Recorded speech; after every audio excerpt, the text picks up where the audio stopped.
Welcome to Whispers in the Dark, where every shadow hides a secret, and every tale leaves a scar. Here, we unravel the forgotten, the cursed, and the damned.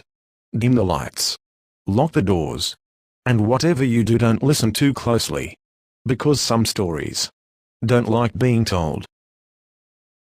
The gates groan open like the jaws of a long-dead beast.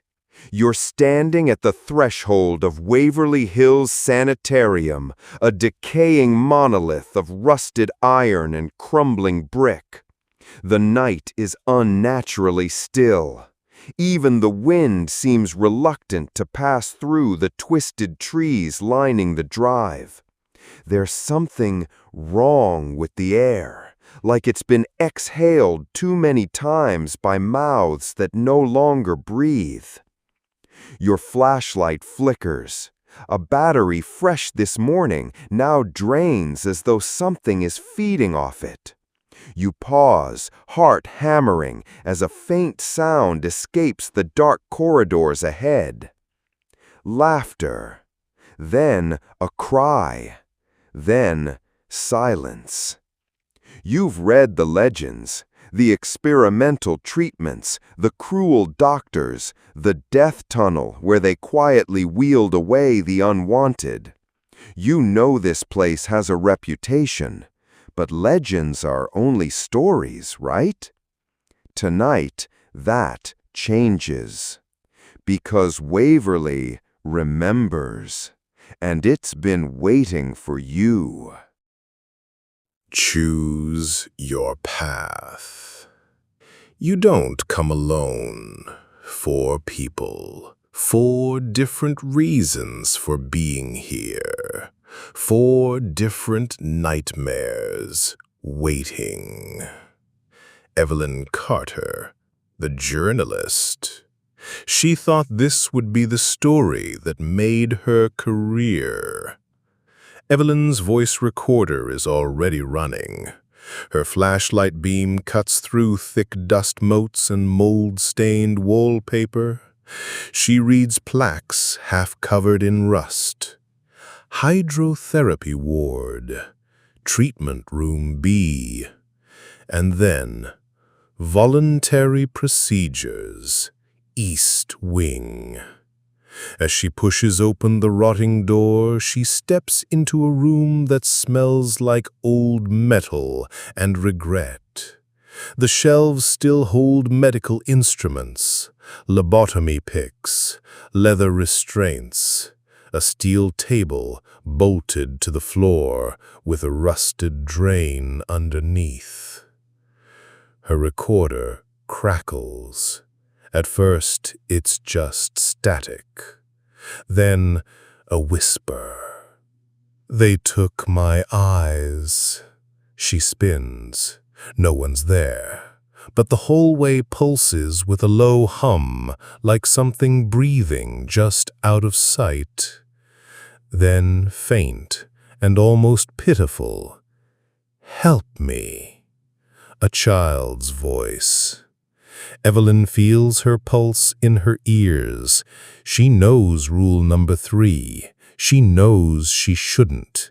But does she follow the voice and risk breaking the 3rd rule, or stay in the procedure room, hoping to uncover the secrets of the East Wing? The voice leads her down the hallway, but things begin to mirror her own childhood, showing photos of her family that should not be here. Is Waverly watching her or becoming her?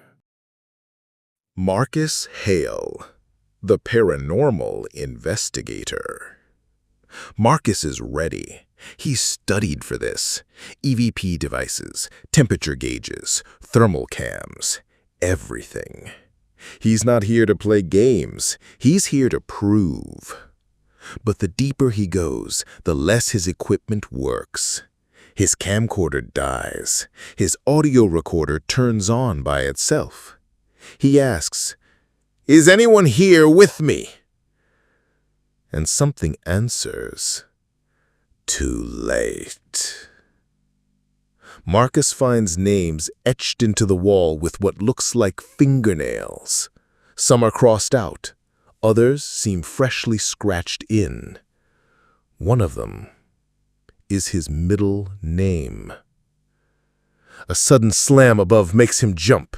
He checks his thermal scanner. It shows a heat signature inside the wall. He's faced with a choice. Press on, demanding answers from whatever's here, even if it costs him his sanity. Leave, abandoning the investigation and breaking the second ritual rule. If he presses on, the walls begin to whisper in his own voice. Footage he didn't record plays back to him. He's told he's already died here years ago. But how? Lila Grant, the historian. Her grandmother was committed here, but the records were sealed. Lila finds a faded photo album in a shattered cabinet. The faces stare back at her, some smiling, some wide-eyed with fear. Then, one photo.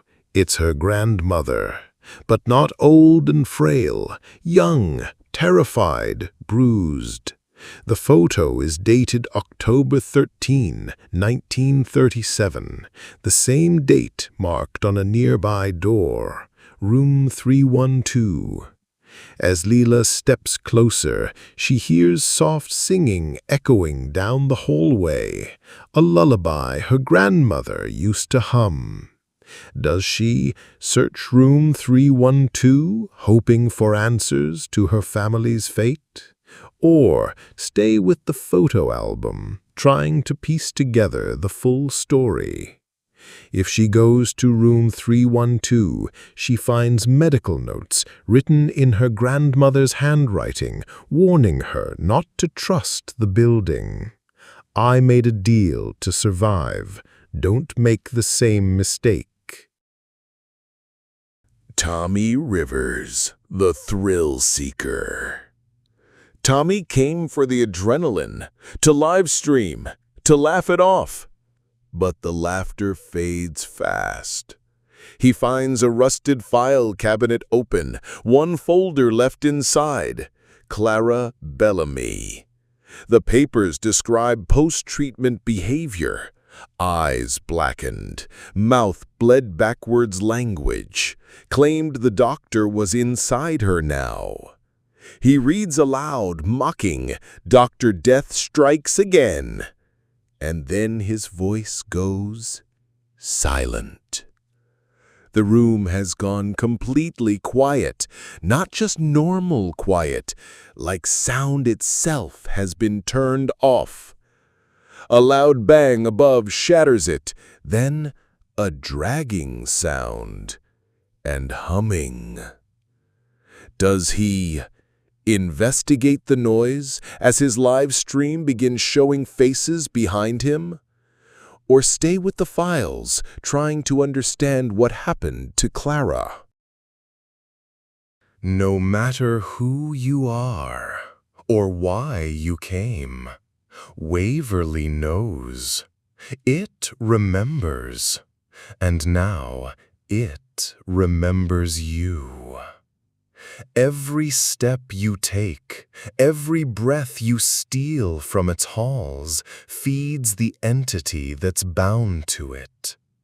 If you follow the rules, you may leave with a story. If you break them, you may leave a part of yourself behind. Your name, your voice, your place. At the end of the night, whether trembling in room 312, kneeling by the body chute, or hiding in the hydro ward, you'll hear it, the knock, 3 times. It's not someone asking to come in. It's someone asking if you're ready to stay. Because the final secret of Waverly Hills is this: No one comes here by accident. Everyone is called. And now that you've entered, Waverly is part of you. Forever. Thank you for listening to Whispering in the Dark. If you enjoyed this story, please like, share, and subscribe to Haunted Mansion Stories for more chilling tales from the shadows. Every listen, comment, and follow helps us keep the darkness alive, one whisper at a time.